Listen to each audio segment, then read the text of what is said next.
Assalamualaikum warahmatullahi wabarakatuh. Salam sejahtera untuk seluruh masyarakat di Indonesia, khususnya para mahasiswa. Saya Faidur Rabbani, mahasiswa Institut Agama Islam Syarifuddin, untuk memenuhi tugas mata kuliah media pembelajaran yang dibimbing oleh dosen pengampu Dr. Ahmad Ikhwanul Muttaqin MPDI, yang akan membahas tentang sejarah perkembangan media dan klasifikasi menurut para ahli, yaitu audiovisual, multimedia. Bicara tentang media massa yang ada pada saat ini, ternyata tidak luput dari kisah sejarahnya yang memang sudah melewati beberapa fase penting kehidupan manusia. Berpuluh-puluh tahun, bahkan sudah ribuan tahun yang lalu, sejarah pertumbuhan dan perkembangan sejarah itu ada. Media ada karena hasil dari yang dinamakan dengan komunikasi. Media dan komunikasi memang tidak bisa dipisahkan satu dan yang lainnya. Keberadaan keduanya saling berhubungan dan memiliki keterkaitan. Media adalah segala bentuk dan saluran yang digunakan untuk menyampaikan informasi atau pesan. Kata media berasal dari kata Latin, merupakan bentuk jamak dari kata medium. Secara harfiah, kata tersebut mempunyai arti sebagai perantara atau pengantar, yaitu perantara sumber pesan dengan penerima pesan. Jadi, dari pengertian di atas dapat disimpulkan bahwa media adalah alat atau sarana yang digunakan untuk menyampaikan pesan dari komunikator kepada khalayak. Sebelum media digunakan sebagai sarana komunikasi, orang-orang terdahulu berkomunikasi secara langsung tanpa adanya media atau perantara apapun. Nah, kali ini kita akan mengupas sedikit lebih dalam perihal sejarah perkembangan media. Sejarah perkembangan media yang kita akan bahas ini memiliki 4 era, diantaranya era lisan, era tulisan, era percetakan, era teknologi. Pada era lisan ini bisa dikatakan sebagai awal mulanya penggunaan media. Era ini sebenarnya adalah gambaran di mana manusia mulai bisa berkomunikasi dengan manusia lainnya. Diperkirakan era lisan ini berjalan sekitar 200.000 tahun sampai 300.000 tahun sejarah Masehi. Dalam buku Komunikasi Massa, Nuruddin memberitahukan bahwa manusia di era ini mulai memiliki kemampuan untuk berbicara dan berbahasa meskipun terbata-bata dalam kelompok masyarakat tertentu. Manusia yang menjadi ciri pada era ini adalah manusia jenis Cro-Magnon. Mereka diperkirakan memiliki struktur tengkorak, lidah, dan kotak suara yang sama persis dengan apa yang kita miliki. Itu semua menjadi bukti bahwa mereka memiliki kemampuan untuk berbicara. Percakapan dan bahasa itu sendiri muncul sekitar 35.000 sampai 40.000 sejarah Masehi. Manusia Cro-Magnon terus berkembang pada zaman ini karena terus menggunakan percakapan dan bahasa sebagai alat komunikasi mereka. Keuntungan yang didapat dari kemampuan mereka yang mulai bisa berkomunikasi adalah perencanaan mereka dalam berburu dapat lebih terkoordinir dan melakukan usaha perlindungan secara lebih baik. Kemudian pada era tulisan.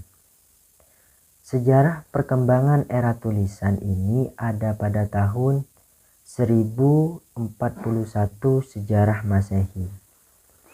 Di tahun inilah era tulisan pertama kali berada di dunia. Bentuk-bentuk hasil dari era tulisan ini adalah ketika ditemukan cap-cap tangan di dalam goa, lukisan tangan yang ada di arka-arka. Lalu ditemukannya tulisan di sebuah tanah liat yang dibentuk sedemikian rupa dengan tujuan dan maksud yang penulis inginkan saat itu. Salah satu tokoh ahli yang bernama Everett M. Rogers 1986 menyebutkan bahwa tujuan mereka menulis di goa, arka ataupun tanah liat adalah untuk memberikan sebuah pernyataan bahwa memang hanya itu yang bisa mereka lakukan pada saat itu, sebelum teknologi canggih dan berkembang seperti yang ada sekarang ini. Kita bisa melihat contoh peninggalan sejarah mereka pada goa-goa yang ada di Yogyakarta, yang ada di Solo, dan yang ada di Lumajang, dan lain-lainnya. Kemudian pada era percetakan, setelah era tulisan, maka muncullah era percetakan sebagai penerus dan pelengkap dari perkembangan era tulisan. Sejarah mencatat era ini mulai berkembang sekitar tahun 1450-an ketika Johann Gutenberg menemukan mesin cetak untuk pertama kali. Setelah era Johann Gutenberg, barulah muncul era penny press pada tahun 1833 yang mencoba mengembangkan mesin cetak yang awalnya ditemukan oleh Johann Gutenberg. Pada awalnya, Cina yang menemukan bahan buku pembuatan kertas. Setelah saat itu penemuan mesin cetak mulai dirintis dan dipergunakan. Mesin cetak bergerak pertama kali ditemukan di Cina pada abad ke-13. Lalu kemudian metode cetak ini diperkenalkanlah hingga sampai ke Eropa. Seiring waktu, saat itu mesin cetak mulai digunakan secara massal, bahkan terus mengalami penyempurnaan. Sampai akhirnya buku adalah salah satu alat penyampai informasi yang paling penting saat itu. Ditambah ketika Benjamin Day mulai meluncurkan The New York Sunatau yang juga dikenal dengan sebutan penny press surat kabar pertama pada 3 Desember 1833 Masehi. Kemudian beralih pada era teknologi. Ketika dulu komunikasi hanya bisa dilakukan secara langsung atau bertatap muka, seiring berkembangnya zaman, kini komunikasi bisa melalui jarak yang sangat jauh sekalipun. Semua itu bisa terjadi karena adanya teknologi yang menolong kehidupan manusia di muka bumi ini. Bahkan saat ini teknologi sudah semakin canggih dan tidak perlu lagi waktu lama bagi kita untuk selalu melihat dan menikmati hasil dari inovasi terbaru teknologi saat ini. Semuanya berawal dari sang penemu telepon, yaitu Alexander Graham Bell. Lalu ada Samuel Morse yang menemukan telegraf. Dan juga ada Guglielmo Marconi yang juga berperan penting pada masa itu karena beliaulah yang pertama kali mengirim pesan melalui radio. Semuanya adalah awal mula di mana ditemukan beragam teknologi terbaru di kehidupan manusia. Setelahnya bermunculanlah inovasi-inovasi lainnya seperti televisi, komputer, internet, dan lain-lain sebagainya. Teknologi kini membantu manusia untuk melakukan segala hal yang dulunya sulit, memakan waktu lama, bahkan tidak mungkin menjadi hal yang sangat mungkin. Media saat ini dan zaman dahulu sudah sangat jauh berbeda dan semakin berkembang. Semua karena seiring berjalannya waktu manusia terus saja melakukannya banyak inovasi terbaru untuk terus menemukan hal-hal baru yang semakin memudahkan hidup manusia. Dari yang awalnya hanya bisa menggunakan lisan secara terbatas, mulai bisa menulis dari awalnya menggunakan daun-daun kering menjadi sebuah kertas. Dan kini bisa menulis di alat yang jauh lebih canggih seperti laptop ataupun komputer. Ada juga mesin ketik yang awalnya digunakan hanya untuk mencetak surat dan membuat laporan. Kini bahkan dikombinasikan dengan telepon dan layar dalam bentuknya yang baru. Telepon juga mengalami perubahan serupa. Dirancang untuk percakapan satu lawan satu. Kini telepon bahkan bisa dengan banyak lawan bicara sekaligus dan juga bisa sambil bertatap muka. Media berkembang bukan untuk membodohi kita, tapi harusnya membuat kita semakin cerdas dalam menggunakan media dan benar-benar memudahkan hidup kita. Kita lanjut pada klasifikasi media pembelajaran menurut para ahli. Yang pertama ada media visual, yang kedua media audio, yang ketiga ada media audiovisual, yang terakhir yaitu media multimedia. Media visual adalah media yang mengandalkan indera penglihatan semata dari siswa. Pengalaman pembelajaran yang diperoleh siswa berasal dari indera penglihatannya. Secara garis besar, media pembelajaran visual terdiri dari unsur-unsur garis, tekstur, bentuk, dan warna. Media pembelajaran visual harus menonjolkan kesan visualnya agar menarik bagi siswa. Kemenarikan itu bisa dalam bentuk permainan warna, bentuk yang dimodifikasi menjadi unik dan tidak biasa, atau memberi efek gambar agar menyerupai keadaannya sebenarnya. Media visual terdiri media visual non-proyeksi dan media visual proyeksi. Media visual non-proyeksi contohnya benda nyata, model atau prototipe, media cetak, buku, modul, majalah. Dan media grafis, gambar, kartun, karikatur, grafik, diagram, bagan, peta, dan poster.